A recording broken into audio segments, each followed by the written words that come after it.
So I was going to say that the 4060 is better than the 4060 Ti, all things considered, but on reflection, I'm not sure that's the best way of putting it.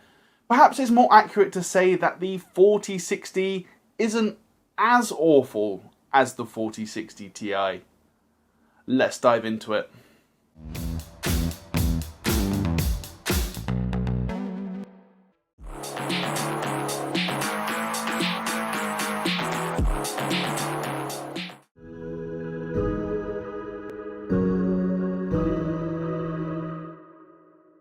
Alright guys, Dominic here for Kit Guru, and yet today we are checking out the brand new RTX 4060. Hitting the market about a month after the launch of the RTX 4060 Ti, I don't think it's a surprise to anyone that Nvidia wanted to bring this launch forward from July in a bid to try and move on from the absolute disaster of the RTX 4060 Ti as quickly as possible. It's retailing for £289 here in the UK or $299 US, and it's going to be available from tomorrow, which is the 29th of June. It also marks the first time that we have seen the AD107 GPU in the desktop space, and while it is cut down compared to AD106 from the 4060 Ti, there are a fair few similarities between these two GPUs. Diving into the specs then, as mentioned, the 4060 is cut down compared to the 4060 Ti, offering 24 SMs for a total of 3072 CUDA cores. That's alongside 24 RT cores, 96 tensor cores and texture units, as well as 48 ROPs. Boost clock is also slightly reduced with a new boost of 2460 MHz, though we do find almost the same memory subsystem as with the RTX 4060 Ti. That means 8GB of GDDR6 memory over a 128-bit interface, though the memory is clocked slower as well at 17 gigabits per second, giving us total memory bandwidth of 272 gigabytes a second. As with all Ada GPUs though, there is an increased L2 cache compared to Ampere with 24 megabytes in this case. Lastly, TGP is rated at 115 watts. As for our test setup then, as always we are using our regular GPU test system which is provided to us by PC Specialist. This is built around Intel's i9-3900KS CPU, and that's paired with the Gigabyte Z790 Gaming X AX motherboard, and we've also got 32GB of Corsair Dominator Platinum RGB DDR5 memory. All of the GPUs you're about to see in our benchmark charts as well have been completely retested from fresh over the last couple of weeks, and that's using the latest drivers at the time I started testing. You'll also have probably noticed by now that there's no Founders Edition for the 4060, instead I was sent the MSI Ventus 2X Black. This is a factory overclock card with a 2490 MHz boost clock, but in the interest of total transparency, I did actually take off 30 MHz, which is effectively what the factory overclock was, so that means all GPUs were tested at reference spec.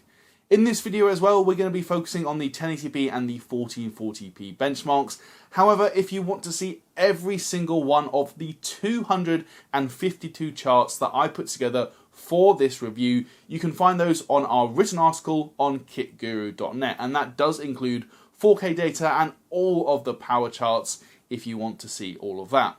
With that out of the way though, let's dive into the benchmarks.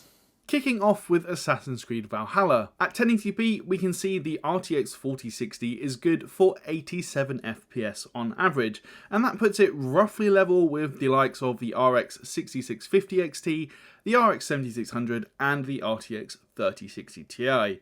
It also comes in 22% faster than the RTX 3060 and 16% slower than the 4060 Ti. Performance is still okay at 1440p with an average of 64 FPS, though the 4060's lead over the 3060 is now cut to 18%. It's also now 18% slower than the 4060 Ti and 9% behind the 3060 Ti. Next is Cyberpunk 2077, and this is a punishing test using ultra settings, but the 4060 still manages 72 FPS on average at 1080p. That makes it 5% slower than the RX 7600, while it's just a hair faster than the 6650 XT. against the RTX 3060, we're now looking at a 16% uplift. Performance does fall back slightly at 1440p however, as a result of the narrow memory interface, and the 4060 is now 10% slower than the RX 7600. It is actually also bested by Intel's Arc A750, though the margins are very slim. Perhaps most disappointing is the fact that the 4060 is now only 8% faster than its predecessor, the RTX 3060. Days Gone is next, and this is a DX11 Unreal Engine 4 title, so it's not a surprise to see the 4060 establish a healthy lead over AMD's RX 7600, with Nvidia's latest GPU delivering a 13% performance increase. It also comes in 19% faster than the RTX 3060, and it's just 9% slower than the RX 6700 XT. At 1440p, it's now 11% slower than the 6700 XT, and once again, Intel's A750 is really making strides, with the 4060 just 8% faster on average. We can also see that the 4060 is exactly 20% slower than the 4060 Ti in this title. Meanwhile, in Dying Light 2, here we're looking at an average frame rate in the mid-80s for the RTX 4060, putting it dead level with the RX 7600. It's also 20% faster than the RTX 3060 here, but actually 5% behind the Intel A750. Up at 1440p then, the 4060, RX 7600 and 6650 XT all sit closely grouped together, hitting just over 50 FPS, but they're clearly behind the likes of the A750 and the 3060 Ti, with the 4060 coming in 15% slower than both of those GPUs. God of War is next, and this one is very performant on AMD GPUs. At 1080p, we can see the 4060 is trailing the RX 6650 XT by 7%, and it's actually 14% slower than the RX 7600. We're also only looking at a 14% uplift versus the RTX 3060, which isn't overly impressive. 1440p is still very playable though, with an average of 57 FPS, and the 4060 has also caught up to the RX 7600, with a 7% difference between the two cards, compared to the 14% deficit we saw at 1080p. The gap between the 4060 and the 3060 has shrunk, however, to just 12%. The RTX 4060 also offers solid performance in Horizon Zero Dawn, where we get over 100 FPS on average, with overall scaling being identical to that of the RX 7600. Again though, the generational uplift versus the 3060 is a mere 14% at 1080p, so that's hardly cause for celebration. At 1440p though, we're still getting just under 80 FPS from the 4060, so it's eminently playable, coming in 16% slower than the 4060 Ti, but it is now actually a hair ahead of the RX 7600. As for The Last of Us Part 1, here we've tested the latest 1.1 patch. Performance seems absolutely fine with 8GB GPUs at 1080p now, with the RTX 4060 delivering 55 FPS on average, again putting it dead level with the RX 7600. The RX 6700 XT does very well here though, with the 4060 coming in 30% slower, despite just a 12% price difference between the two. As for 1440p, here we did start to see the RTX 4060 suffering from a few hitches, and that does bring down the 1% lows, while on average, the 4060 is now just 5% faster than the RTX 3060. That is a particularly weak result, it has to be said, and it could well be an example of the 3060's 12GB frame buffer giving it increased longevity. Spider-Man Remastered is next, and this one is more impressive overall, with the RTX 4060 coming in level with the RX 6700 XT at 1080p, as both GPUs deliver 87 FPS on average. The RTX 4060 also comes in 9% faster than the RX 7600. At 1440p, as we'd expect, the RX 6700 XT does pull away slightly, but this game still favours Nvidia hardware overall. We're now looking at a 9% gain for the 4060 over the 7600, while it's also 14% faster than the RTX 3060. A Plague Tale Requiem is the most demanding title that we test, but with the RTX 4060 still delivering 51 FPS on average at 1080p, it's still a very playable result, and once more puts Nvidia's latest GPU on par with the RX 7600. At 1440p, however, the 1% lows do drop below 30 FPS, so it's not the smoothest of experiences, and you would want to dial back some quality settings if you plan on playing at this resolution. As for Red Dead Redemption 2, this is equally tough to play on ultra settings, and here the RTX 4060 finds itself noticeably slower than the RX 7600. Instead, it's level with the likes of the Intel A750 and the RX 6650 XT. We do, however, see one of the biggest generational uplifts versus the RTX 3060, with the 4060 coming in 22% faster. 1440p is also still playable in Red Dead 2 with an average of 42 FPS, but we are still looking at a 10% deficit for the 4060 when compared to the 7600, and performance is again on par with the 6650 XT. Resident Evil 4 is next, and this is a new addition to our test suite, replacing the venerable Resident Evil Village.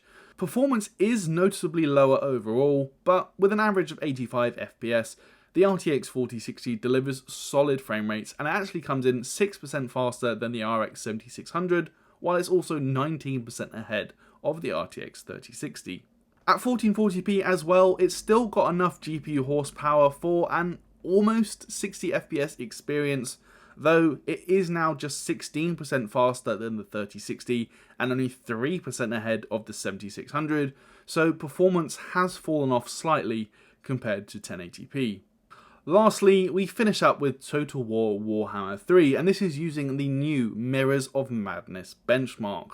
The RTX 4060 can't deliver 60 FPS here, and is actually 14% slower than the RX 7600, while we're also looking at a disappointing 10% gain versus the RTX 3060. Increasing the resolution to 1440p as well does cause the 1% lows to drop below 30 FPS, though the RTX 4060 has at least cut the deficit to just 5% when compared to the RX 7600.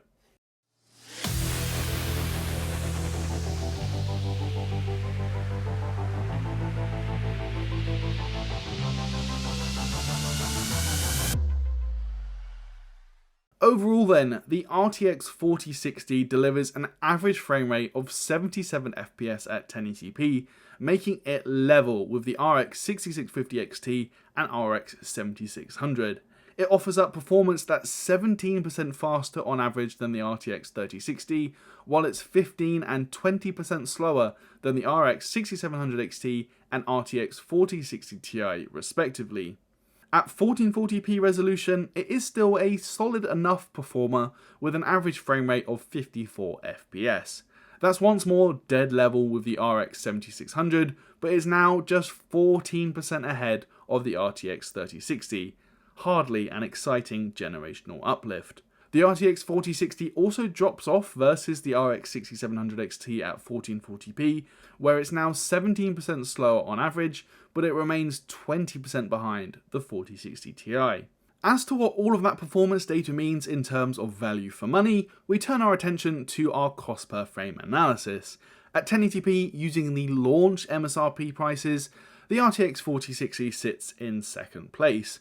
It delivers a cost per frame of £3.77, making it 6% better value than the RTX 4060 Ti and 11% better value than the 3060 Ti. It is, however, 13% more expensive per frame than AMD's RX 7600, at least in terms of the rasterization performance. Up at 1440p, honestly not a whole lot changes in terms of relative value, with the 4060's cost per frame still coming in 7% lower than the 4060 Ti, but now it's only 8% better value than the 3060 Ti, which launched 2.5 years ago. Versus the RX 7600, it comes in 10% more expensive per frame at 1440p. Of course, the launch MSRP data is only so useful, as we know that there are plenty of deals on at the moment. Instead, this chart, which is using the current retail pricing, paints a different picture. Here, the RX 6600 is the best value GPU at its current price of £180, with the 4060 coming in 24% more expensive per frame. Even the RTX 3060 Ti is marginally better value, with that GPU now selling for as low as £320. Likewise, at 1440p, the RTX 4060 is still towards the bottom of the chart. Here, it's 9% more expensive per frame than the RX 6700 XT, while also offering a third less VRAM. Moving on though, it's time to take a look at ray tracing, and we're going to start off with Remedy's Control at 1080p. Here, the RTX 4060 delivers 47 FPS on average, making it 27% faster than the RX 7600. Intel's A750 is very strong in this title though, hovering just behind the RTX 4060 with 45 FPS. As for Cyberpunk 2077, using the RT Ultra preset with no upscaling, the load here is just too much for the RTX 4060 to handle without enabling DLSS. We're looking at an average frame rate of just 34 FPS, but with 1% lows hitting 28 FPS. It's clearly faster than the RX 7600 and even the 6700 XT, but it's not playable. How about the new RT Overdrive mode though? This time we are testing with upscaling set to balance mode on all GPUs, as otherwise the data would just be completely useless. Even then, at 1080p it is still a struggle for the RTX 4060, but it is just about able to keep the 1% lows above 30 FPS. We also get a good idea of just how much faster Nvidia GPUs are compared to their AMD counterparts for this test, as not even the RX 6700 XT can manage double-digit 1% lows.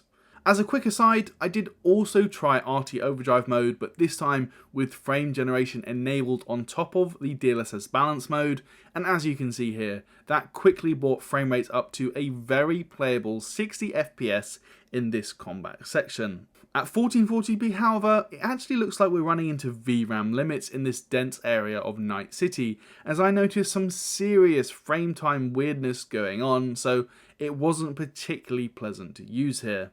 Moving on though, F122 is much less demanding overall, despite featuring a number of ray traced effects.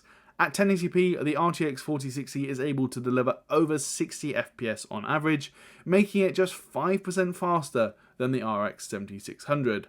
The RX 6700 XT is also actually faster than the 4060 here, which is a rarity in ray trace games. As for Hitman 3, at 1080p using max settings, we once again find performance just isn't playable without some form of upscaling. The RTX 4060 hits 34 FPS on average, but with 1% lows at just 25 FPS, it is a very choppy experience. It is still massively faster than the RX 7600, in the region of 40% faster, but neither result is enjoyable. Hitman 3 also supports DLSS 3 frame gen though, with similar scaling when compared to Cyberpunk 2077. Using just frame gen on its own sees the frame rate hit 59 FPS, so it's actually slightly faster than DLSS 2 Super Resolution, albeit with double the latency. FrameGen plus DLSS Super Resolution Quality Mode actually brings latency to just below native figures, while the frame rate is well over double what we got without any form of AI upscaling. Up next is Spider-Man Remastered, and with just ray-traced reflections, it's not too punishing. The RTX 4060 is able to average 63 FPS, and is 42% faster than the RX 7600. That said, the 1% lows aren't quite as tight as what we can see from the likes of the 6700 XT. That GPU actually has a lower average frame rate, but higher 1% lows, so it's likely we're looking at the start of a VRAM limitation here.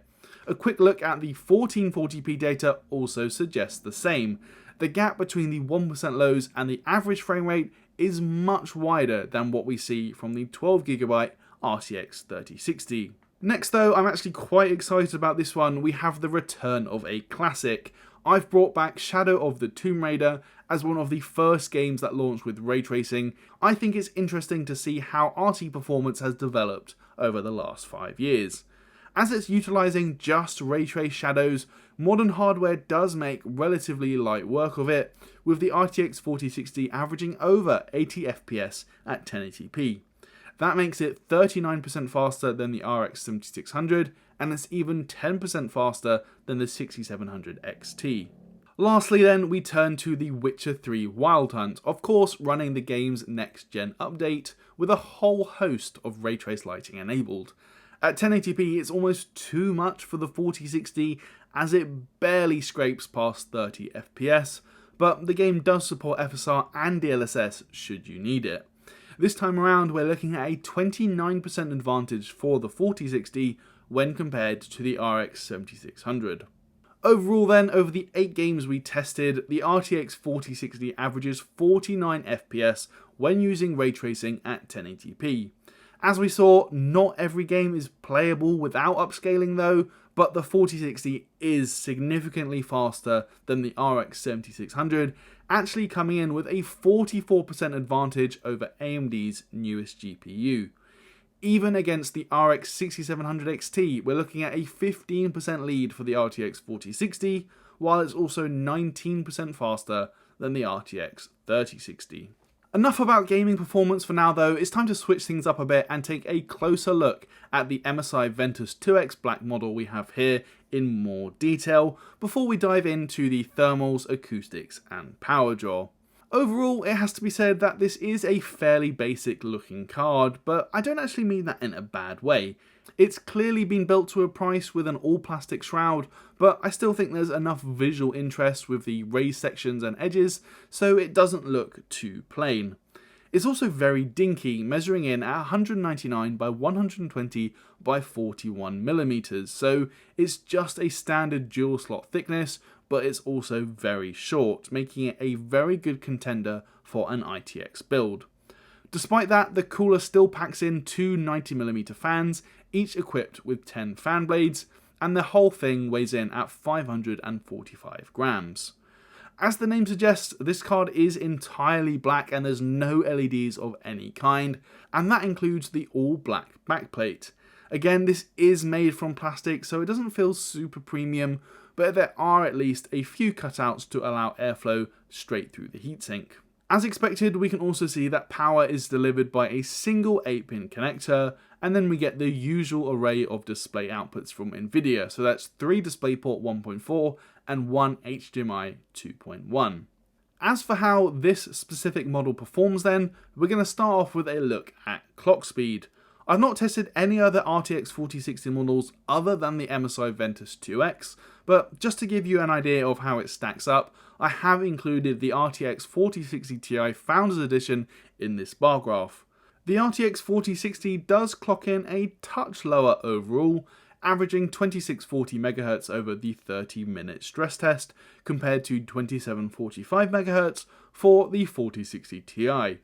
Interestingly though, clock speed appears to be much more dynamic with the RTX 4060, as it does appear to be more power limited. The RTX 4060 Ti is almost entirely voltage limited and would often run at a locked 2745 MHz without fluctuation. Not so for the 4060, we can clearly see a fair amount of variation from the frequency, even dropping below 2500 MHz at points before boosting back up to the 2650 MHz range. As for thermals then, again we have no direct comparisons, but the cooler on the Ventus 2X is more than adequate. We saw a peak of 68.6 degrees for the GPU and 84.4 degrees for the hotspot, so that is well within the acceptable range. As for noise levels as well, the Ventus is a quiet card, running the fans at 1735 RPM in my testing, which is 48% fan speed. That resulted in noise levels hitting 37 decibels, so it is a touch louder than the 4060 Ti Founders Edition, but it's still very easy on the ears. There was also no audible coil whine from my sample. Moving on to power draw then. As a reminder, this is power draw of just the graphics card, which we measure using Nvidia's PCAT tool. I found that the RTX 4060 is slightly unusual among the 40 series GPUs, as our testing showed it actually exceeded the 115 watt TGP. Not in every game, granted, but the likes of Cyberpunk 2077 and Days Gone actually see power draw hitting 125 watts. Over all 12 games we tested, it averaged 119.7 watts, so again, only slightly above TGP, but considering all the other 40 series cards come in under the rated TGP, it is interesting behaviour. To me, it definitely looks like the 4060 is much more power limited than the rest of its 40 series siblings. Of course, power draw on the whole is still very low, coming in about 40 watts lower than the RX 7600. Combining all of that performance and power data then, we take a look at efficiency levels, which are presented here as performance per watt. We know that Ada Lovelace is a very efficient architecture, though the 4060 isn't actually quite as impressive as the 4060 Ti, as performance per watt is actually reduced by 6%. We're talking very fine margins though, and it is still a generation ahead of the RX 7600, offering 33% better efficiency than AMD's latest GPU. So there we have it. As I said at the very start of this video, the RTX 4060 certainly isn't as awful as the 4060 Ti, but it's not exactly good either, and certainly nothing close to being exciting. To reiterate, I do think the 4060 is better than the 4060 Ti, as after all, it's 26% cheaper, but only 20% slower. Mainly though, the fact it only has 8GB of VRAM is easier to forgive at this price point, as at £289, I think you're going to be much more likely to accept any image quality sacrifices than you would for the £389 RTX 4060 Ti. That being said though, in no way, shape or form do I think that 8GB of VRAM is a good amount for the RTX 4060. I showed plenty of examples in my RTX 4060 Ti review of how limiting 8GB of VRAM is today, and we even saw a couple more in this review with the Cyberpunk and Spider-Man Remastered results. And if all of these issues are popping up today, just think about how bad things might be 1, 2, even 3 years down the line.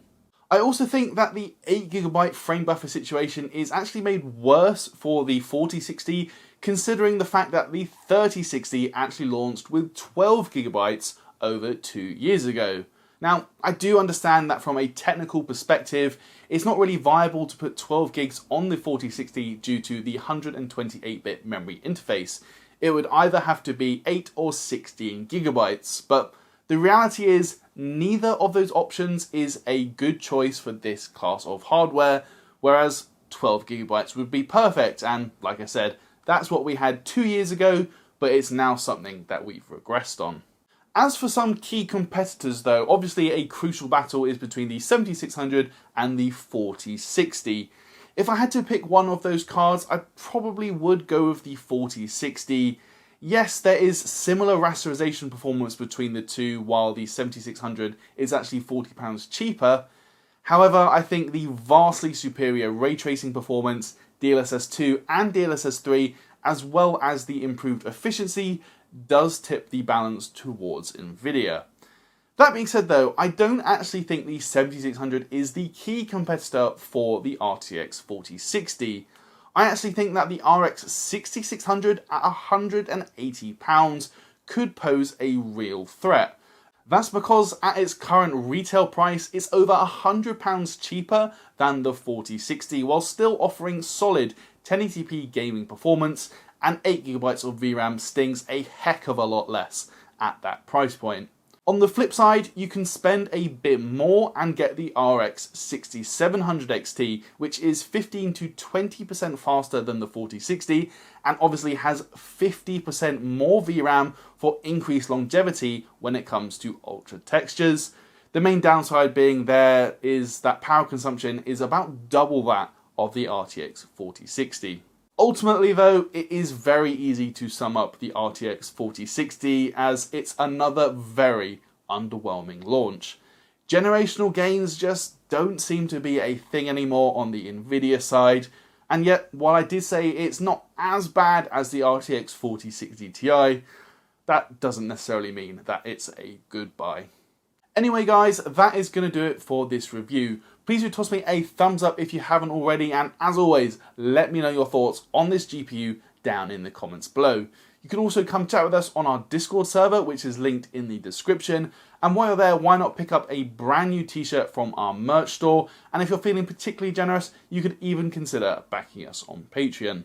That's it for this one though guys. I'm Dominic for Kit Guru, and I'll see you in the next video.